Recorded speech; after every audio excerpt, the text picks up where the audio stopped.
All right, joining me now is Joe Mullinax, who covers the Grizzlies for Bluff City Media, as well as the host of the Locked On Grizzlies podcast. Joe, thank you so much for hopping on, man. I'm excited to get to know your work about the Memphis Grizzlies this year. Yeah, I appreciate it. I've been doing this a long time. This is goodness gracious, year 10, year 11, something like Wow. that. It's all kind of running together. I used to run Grizzly Bear Blues over at SB Nation when SB Nation was still SB Nation. We don't have to go down that rabbit hole. Just a lot of work over a lot of years, and following this team as long as I have, it's fun. It's a way to stay up with the NBA. It's a way to stay in touch with the city that I used to live in, that I'm very passionate about still. And obviously the Grizzlies, I have one hobby. I'm very busy in terms of my day job. I have one hobby that I allot time for, and it's the Memphis Grizzlies. So happy to be on with you. Well, we appreciate you for doing all the work that you do for the Grizzlies. It's going to be a fun year for the Grizzlies this year, hopefully. And it starts off, obviously, without Ja Morant, but I think that there are a lot of very interesting storylines for the Grizzlies this year. What do you think is the most interesting thing about the team as it stands right now? Outside of Ja Morant, because I think that has to remain the number one, with a, pardon the pun, bullet, is Morant's ongoing evolution as a player and as a person. But I think beyond that is how the other two cornerstones of the Grizzlies, Desmond Bane and Jaren Jackson Jr., those are the guys with 9-figure contracts. Bane just signed a massive contract extension. Jaren Jackson Jr. will likely sign one here this coming summer. The Grizzlies have positioned themselves like the Golden State Warriors, where they're going to have three dudes that they're going to pay a ton of money to: Morant, Bane, and Jackson Jr. And the rest of the pieces around them are going to be supplementary, probably interchangeable from year to year as those guys become veterans. As that proceeds, this is an important time to see what Bane and Jackson can be without Ja on the floor. Marcus Smart's arrival obviously is important. He's going to add a level of maturity and leadership that simply wasn't on the team last year. And as the Grizzlies turn into a championship contending team, you could argue they have been that, since they've been the 2 seed in the Western Conference the last couple of years, but that hasn't translated to the amount of postseason success that I think Grizzlies fans and media that follow them kind of expect at this stage. Now it's time to take the leap forward. You've got three dudes under contract for $500 million. It's probably time to start turning that page and being a championship contender. These 25 games are going to be massive for them, being able to hold that weight while Morant is out. And then when Ja's back on December 19th, how quickly they can reintegrate him into the fold. The fact that he can be with the team throughout his entire suspension is gigantic. He can be at practices. He can travel with the team. He just has to be out of the arena by 2 hours before game time. That's the rule. So he's going to be with Memphis this entire stretch, and how he develops and how on the court Bane and Jackson Jr. carry that weight and are able to redistribute it once Morant returns, that's going to be the biggest factor in determining just how good these Grizzlies can be. Yeah, I'm very curious to see how they tread water without him. They've got some interesting pieces, obviously. When you add a guy like Marcus Smart over the summer, he's going to be helpful. The added growth of Desmond Bane and Jaren Jackson is going to be probably the most important thing, as you mentioned, just in order to kind of stomach some of that loss. But there are some other guys to mention. Derrick Rose is another addition from this offseason. It seems like he could be pretty helpful in trying to tread water as well. What have you seen from the rest of the Grizzlies in guys that you think could help them stay above water through the first 25? Derrick Rose might be the fifth man. We were just talking about that on a recent episode of Locked On Grizzlies, myself and my co-host Michael Cole, who's the commercial appeals beat writer there in Memphis for the Grizzlies. We talk about who that fifth guy is going to be, right? Because it's assumed that it's going to be Marcus Smart as that primary point guard. Then you have Desmond Bane. Could it be Zaire Williams, a young wing going into a third year, pretty significant? He's a legitimate 6'9", 6'10" perimeter player.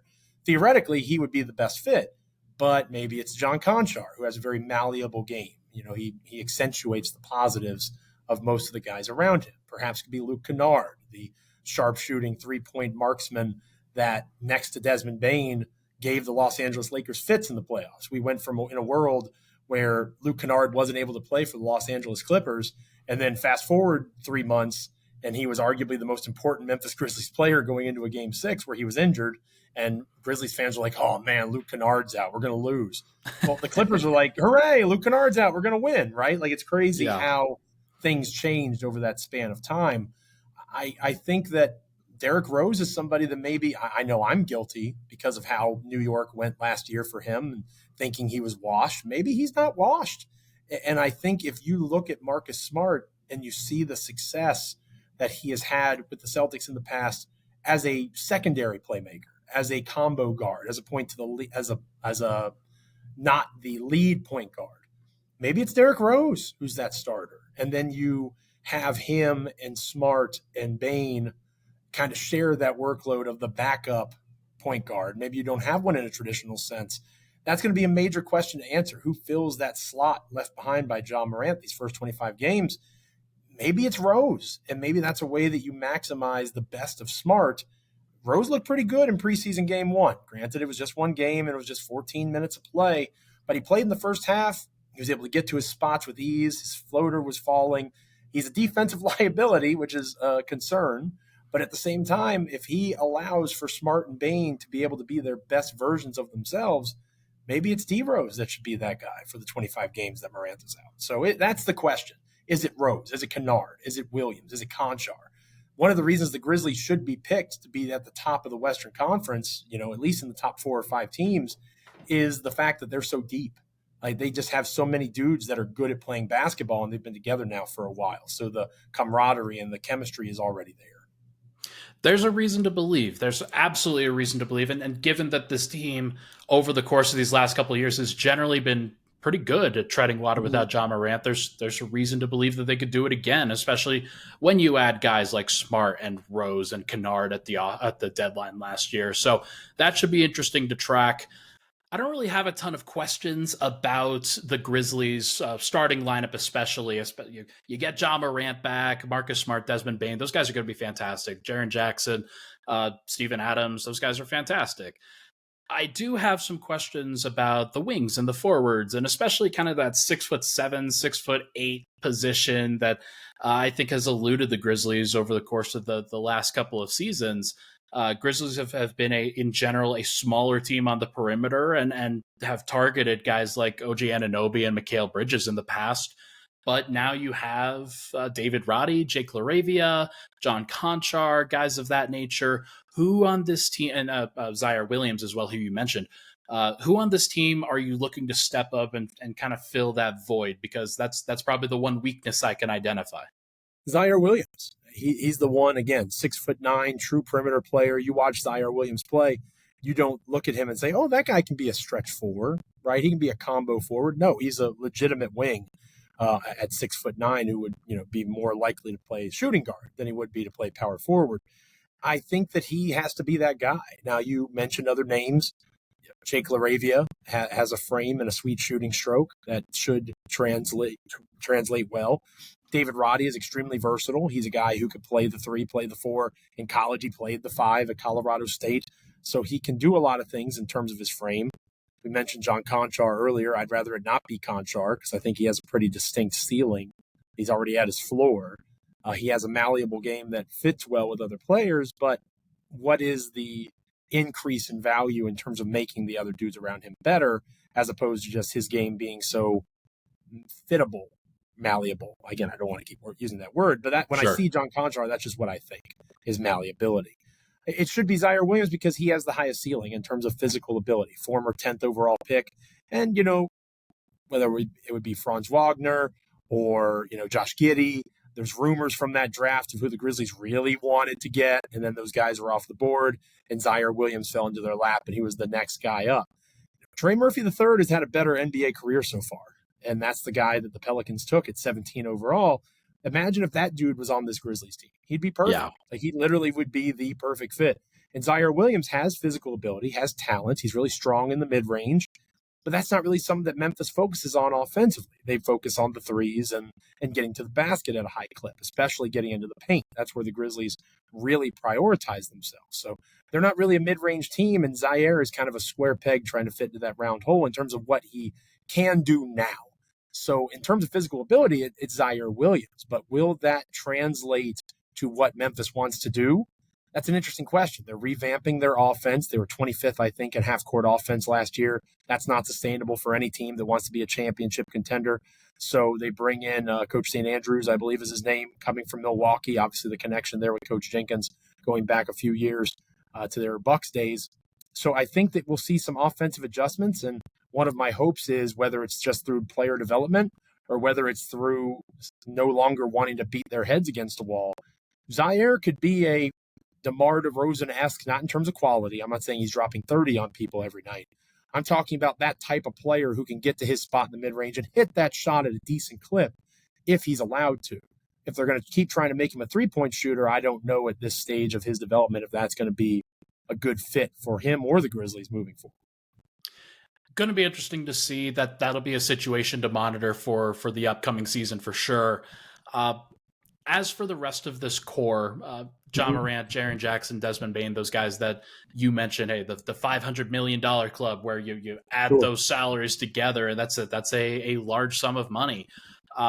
Can this core win a title in your estimation? Can this core continue to develop and be that group that contends next to some of these other giants in the NBA, whether it's a Jokic-led Nuggets or a Devin Booker, Kevin Durant-led Suns or LeBron James, Anthony Davis, Los Angeles Lakers? Like there's a lot of teams out there in the West, and the Grizzlies are still soul searching, for lack of a better word. There's a lot to monitor on this group. Can they be the ones to get it done, though?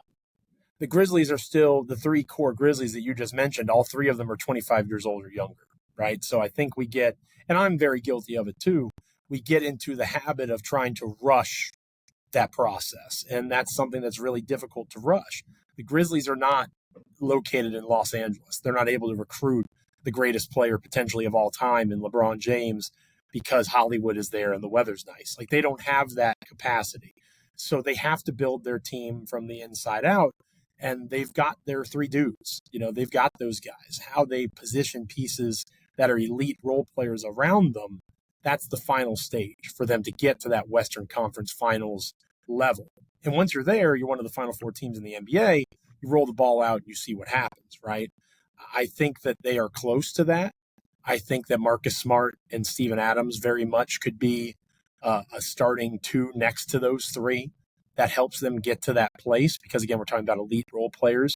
Those are two guys that are very good at what they do. I think that Memphis will have a top 5 defense in the NBA, whether Ja Morant's out there or not, and that's what's going to keep them in games. And I do believe that they're going to have young players that are going to be able to accentuate what they want their stars to be. And that's what they're really trying to put the finishing touches around. How do you establish what Zaire Williams, what David Roddy, what John Conchar? Conchar's not really young. I think he's 27 or 28 years old. But these other more complementary players, trying to find the right combination of them that are going to help them get over the top. And for this young team, to be honest with you, a lot of it is maturity. Like the Ja Morant thing is obvious. Desmond Bane, Jaren Jackson Jr., they are much more mature at this stage of their lives than Ja Morant. I'd say the evidence backs that up. But at the same time, they weren't able to step in and say, Ja, you have to stop. Ja, this isn't right.